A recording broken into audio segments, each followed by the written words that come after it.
Hello friends, नमस्कार। Class 12 chapter 6 electromagnetic induction के एक और सेशन में आप सबका स्वागत है। पिछले सेशन में हमने मोशनल ईएमएफ के बारे में पढ़ा, बहुत सारा पढ़ा, ठीक है। एग्जांपल भी सॉल्व किए। आज एक एग्जांपल मुझे लग रहा था कि ये ऐसा आपको सॉल्व करना चाहिए, इसलिए मैं एक एग्जांपल आपके साथ लेके आया हूँ। ओके, इसको सॉल्व करने के बाद हम एडी करंट देखेंगे। ओके, तो अभी क्या दिया है।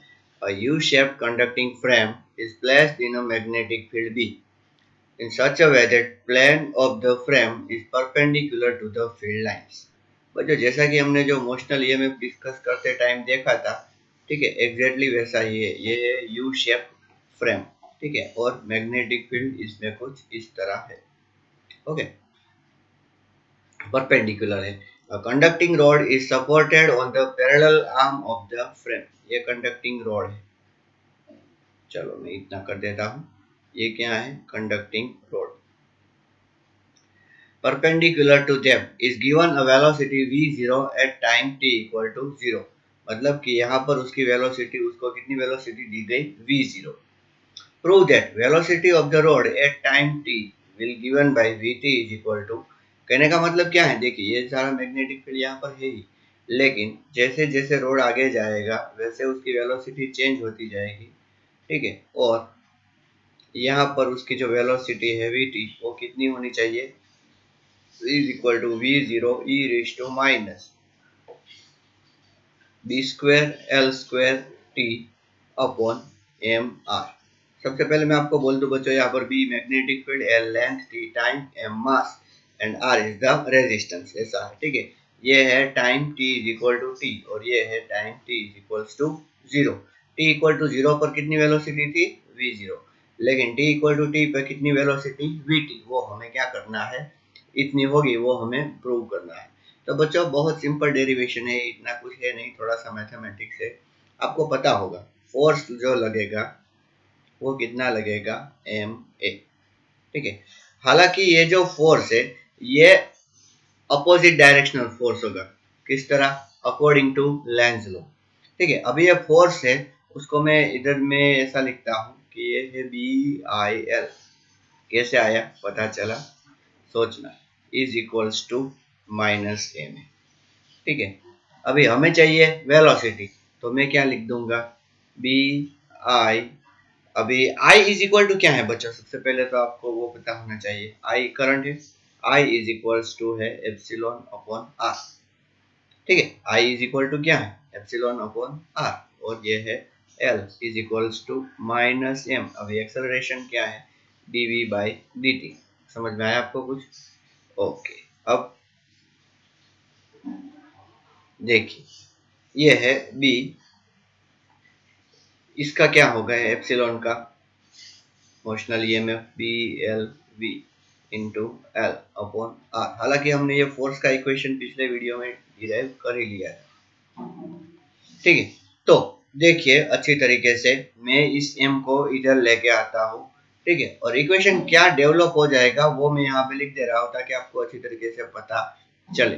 देखिए, minus b square l square d t upon m r is equals to d v upon we.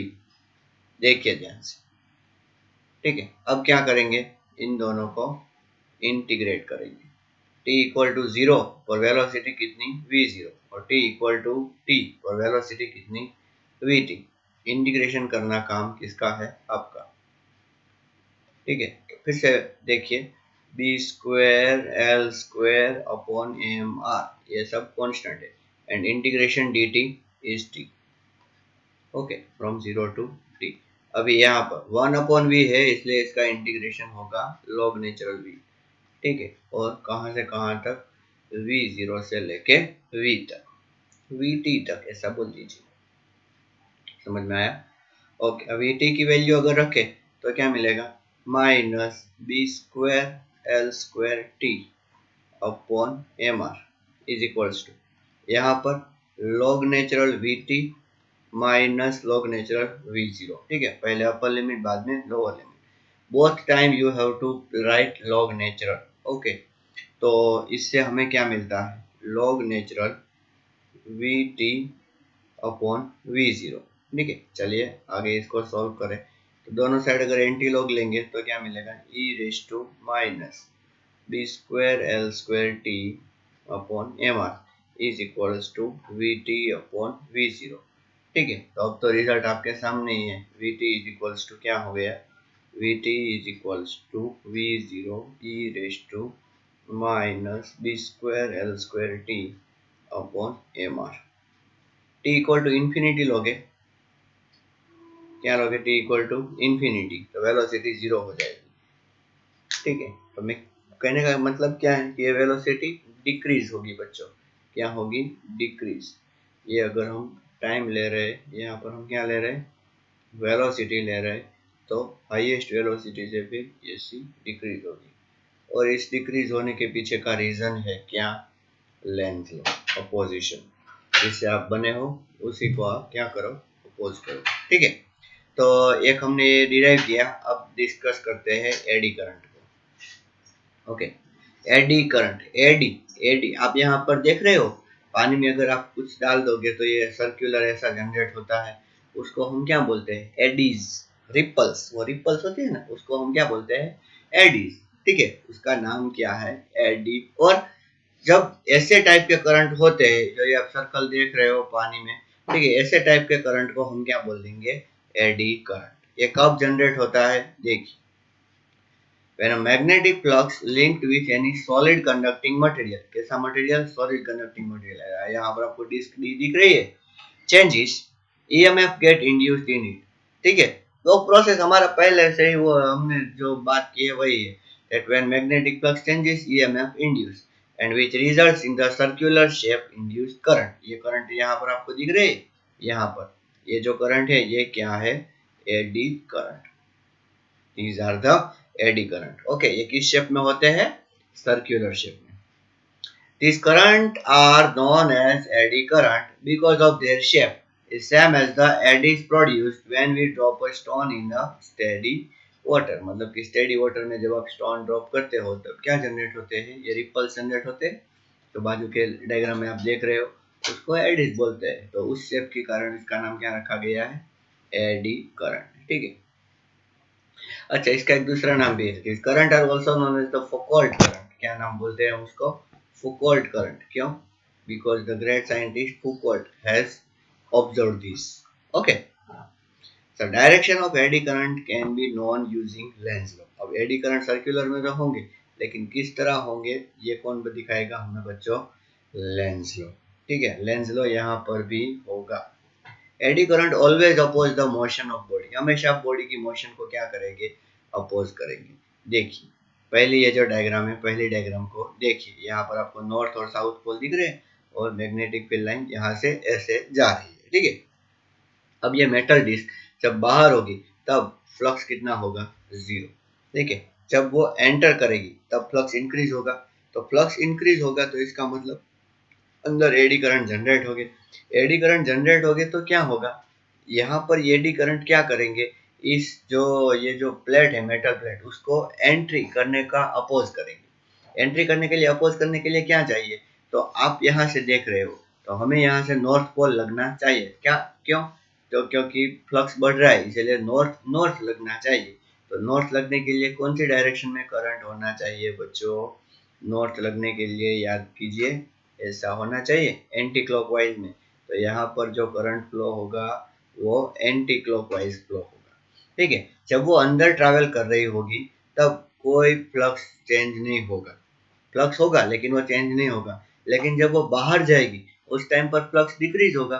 तो फ्लक्स डिक्रीज ना हो इसलिए क्या करेंगे, एडी करंट ऐसे इस तरीके से जनरेट होंगे कि ये मैग्नेट उनको खींचे। तो यहाँ पर क्लॉकवाइज करंट जनरेट करेंगे, क्यों, ताकि वो साउथ पोल हो जाए। ठीक है, तो समझ में आया कि नहीं, ये एडी करंट करेंगे क्या, इस जो प्लेट है उस प्लेट को आने भी नहीं देंगे और जाने भी नहीं देंगे।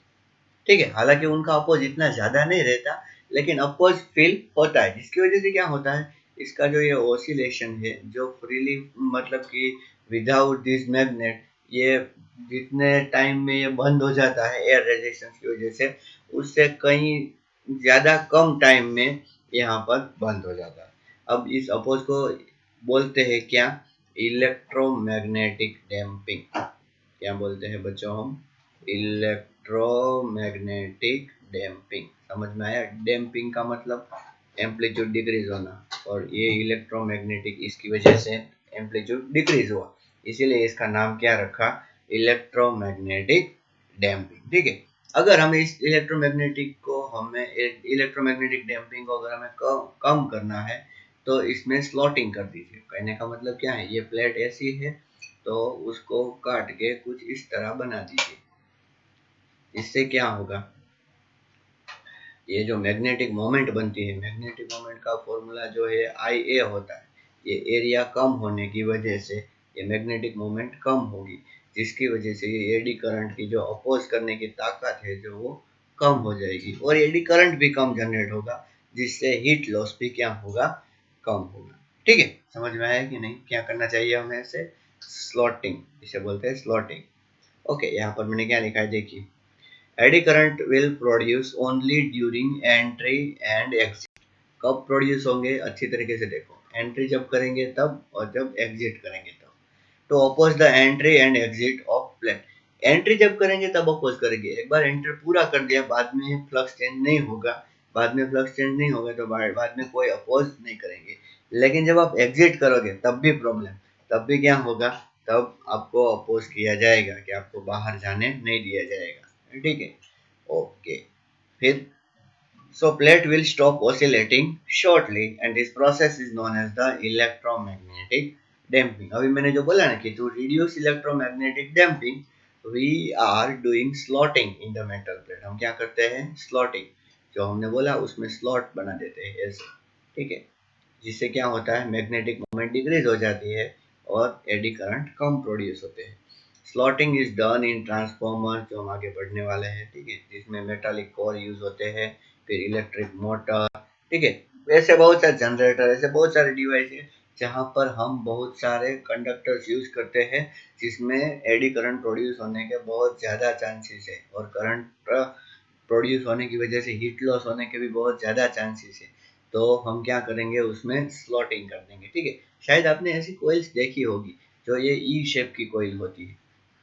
ठीक है, फिर उसको किसी ग्लू से ऐसे इस एक एक के ऊपर एक उसको ऐसे बिठाया जाता है। ठीक है, और पूरा इतना बंच बना देते हैं। फैंस में भी ऐसी होती है। Another method to reduce eddy current loss is the lamination. ठीक है, अगला क्या करना चाहिए अगर हमें एडी करंट लॉस को रिड्यूस करना है? तो लेमिनेशन करना चाहिए। लेमिनेशन मतलब देखिए, समझ में डायरेक्टली आपको आ जाएगा। ये कोर है, उसको काट के एक ग्लू से चिपका दो। ग्लू का नाम है वार्निश, जिसकी वजह से ये जो एडी करंट इतना बन रहा था वो इतना ही बनेगा। ठीक है, और जिससे क्या हो जाएगा? Strength of eddy current will decrease. Okay, और एडी करंट की स्ट्रेंथ डिक्रीज हो जाएगी तो हमारा प्रॉब्लम तो सॉल्व हो गया। हालांकि ऐसा नहीं है कि एडी करंट सिर्फ प्रॉब्लम ही करता है, वो यूजफुल भी है। किस जगह है देखिए, 4 मैंने लिखा है। इंडक्शन फर्नेस में है, स्पीडोमीटर में है, पावर मीटर्स में है, और इलेक्ट्रिक ब्रेक्स में है। ठीक है, जिसमें हम डिटेल में सिर्फ ये इंडक्शन फर्नेस वाला ही देखेंगे।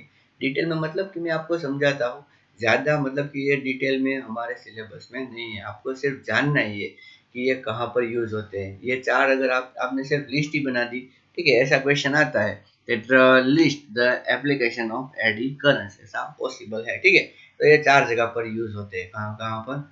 इंडक्शन फर्नेस, स्पीडोमीटर, स्पीडोमीटर आपने देखा होगा ना, हाँ। फिर पावर मीटर्स और इलेक्ट्रिक ब्रेक्स। इंडक्शन फर्नेस में क्या?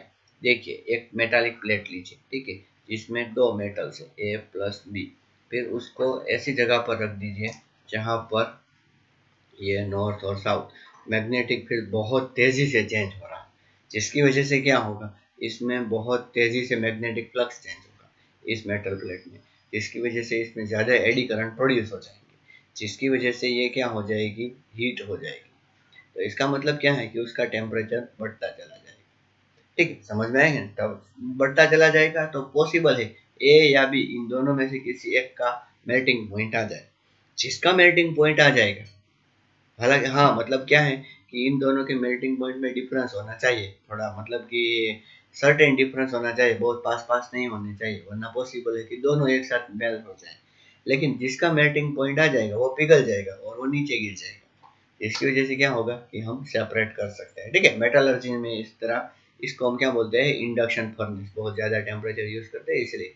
अभी स्पीडोमीटर, स्पीडोमीटर में जैसे जैसे हमारा व्हील घूमता है वैसे वैसे मैग्नेटिक फ्लक्स चेंज होता है और वो नीडल के साथ वो ऐसे घूमता है। ठीक है, ये पावर मीटर में आपको एक्सप्लेन करता हूँ, इस तरह से आपको स्पीडोमीटर भी थोड़ा सा समझ में आ जाएगा। ठीक है, पावर मीटर में आपने वो शाइनी डिस्क देखी है, ऐसी ऐसी शाइनी डिस्क जो घूमती रहती है।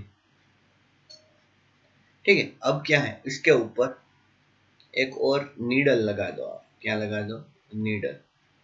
कौन सी नीडल, मैग्नेटिक नीडल। ठीक है, जिसकी वजह से क्या होगा, जब ये डिस्क ऐसे घूमेगी ना बच्चों, तब थोड़ा सा पार्ट इसके नीचे आएगा और यहाँ भी थोड़ा सा पार्ट इसके नीचे आएगा। ठीक है, तो ये तो बहुत जोरों से घूम रही है, ये जो नीचे वाली जो है ये बहुत फास्ट घूम रही है। तो ये क्या करेगी, ये जो थोड़ा सा पार्ट नीचे आएगा, ये उसको ऐसा लगेगा कि जैसे नीडल उसके पास आ रही है।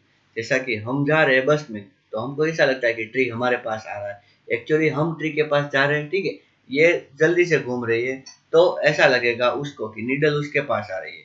तो ये जो नीचे वाला जो पार्ट है ना, जो मैं यहाँ पर डार्कन कर रहा हूँ, ये वाला, सॉरी थोड़ा इरेज हो गया, मैं फिर से आपको एक्सप्लेन करना करूँगा। देखिए मैं क्या बोल रहा था, मेटालिक डिस्क। ठीक है, ये मेटालिक डिस्क ये बहुत फास्ट घूमती है, इसके ऊपर हम क्या लगाएंगे, एक मैग्नेटिक नीडल। ठीक है, तो मैग्नेटिक नीडल का थोड़ा सा मैग्नेटिक फील्ड इधर और थोड़ा सा मैग्नेटिक फील्ड इधर आ जाएगा। ठीक है, और जैसे ही थोड़ी देर के बाद क्या आ जाएगा, जहाँ जिस पार्ट में मैग्नेटिक फील्ड नहीं है वो आ जाएगा। क्यों, क्योंकि ये डिस्क तो घूमती रहती है, ये शाइनी डिस्क आपने मीटर में देखा होगा। तो जिसकी वजह से क्या होगा कि ये मैग्नेट को अपने पास नहीं आने देगी, जिसकी वजह से ये जो ये इस नीडल पे ऐसा फोर्स लगाएगी, लेकिन ये नीडल इतना ज़्यादा नहीं मूव करेगी। क्यों, क्योंकि अगर आप ऊपर से देखोगे, देखो मैं अगर आप टॉप व्यू से देखोगे तो आपको कुछ इस तरह लगेगा कि ये मैग्नेटिक नीडल है। ठीक है, और ये नीचे वाली डिस्क है। तो नीचे वाली डिस्क का सोचो कि ये पार्ट मैग्नेट के नीचे आया, तो ये वाला लेंज लॉ के तहत इस नीडल को इस डायरेक्शन में फोर्स लगाएगा और ये वाला पार्ट नीडल पे इस डायरेक्शन में, जिससे नीडल थोड़ी सी इधर घूम जाएगी। ठीक है, और ऐसा हर बार होगा, जैसे ही आप इसको घुमाते हो तो नीडल भी घूमेगी। ये जो है ये ज्यादा स्पीड से घूमेगी, ये नीचे वाली डिस्क, और नीडल कम स्पीड से घूमेगी। ठीक उसी तरह देखिए मैं क्या बोल रहा हूँ, आपका व्हील जो है कितनी स्पीड से घूमता है, और स्पीडोमीटर का जो आप पॉइंटर है वो कितनी स्पीड से, वो तो जितनी स्पीड से नहीं घूमता ना। ठीक उसी तरह। ठीक है, और इलेक्ट्रिक ब्रेक्स में किस तरह, इलेक्ट्रिक ब्रेक में वो इलेक्ट्रिक ट्रेन होती है ना, उसी में यहाँ पर जब ट्रेन आती है, ट्रेन यहाँ से जब आती है, तो ट्रेन आएगी तो क्या होगा, ट्रेन आएगी तो उसका मैग्नेटिक फ्लक्स चेंज होगा। ट्रेन यहाँ से ऐसे आएगी तो उसका मैग्नेटिक फ्लक्स चेंज होगा। ये पूरा इलेक्ट्रिक डोम बनाया हुआ है। ठीक है, जैसे ही मैग्नेटिक फ्लक्स चेंज होगा तो इसके अंदर पूरा एडी करंट फ्लो होना शुरू हो जाएगा। ठीक है, उसमें शॉक प्रूफ रखा होता है, शॉक ना लगे। तो एडी करंट फ्लो होना शुरू हो जाएगा तो क्या होगा कि ये जो चैम्बर है ये इस ट्रेन को एंट्री के लिए अपोज करेगा, जिसकी वजह से इसकी स्पीड कम हो जाएगी। ठीक है, यहाँ पर क्या एडवांटेज क्या मिला हमें कि जो हम नॉर्मल ब्रेक लगाते हैं उसमें फ्रिक्शन लॉस बहुत ज़्यादा होता है। ठीक है, तो यहाँ पर स्मूथ ब्रेक लग गई।